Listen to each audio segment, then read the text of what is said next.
konting sikap pa. Kung ano man yung buhay na pangarap mo, basta lagi lang diretso yung pananaw mo at huwag ka magpapa-apekto sa sasabihin ng mga nasa paligid mo. Kasi kahit anong gawin mo, meron at merong masasabi. Bumaba ka sa buhay, sasabihin nila naging pabaya ka. Umangat ka sa buhay, sasabihin nila naging mayabang ka. Walang lusot, meron at merong masasabi ang mga tao sa atin. Kaya kung ano yung gusto nating gawin, hanggat alam natin hindi masama yun, gawin natin ito rin. Alam nyo, mga tao, walang pakialamin sa proseso kung paano nyo ginawa, paano nyo tinabaho.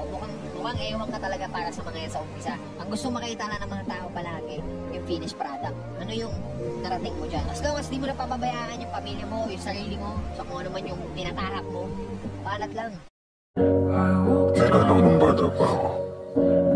Umiiyak ako pag nagawan ako ng laruan. Iiyak mo yung mga simpleng bagay. Iiyak ka pag hindi mo nakuha yung mga bagay na gusto mo. Pero ngayon, iba na. Magugulat ka talaga sa realidad na hindi lahat ng bagay madali mong makukuha. At hindi lahat ng bagay magiging madali. Susubukin talaga tayo ng panahon. Paano tayo katibay? At pag nilampasan mo yung mga bagay na hirap ka na, ibig sabihin na kakayanan mo yung mga pagsubok na darating pa.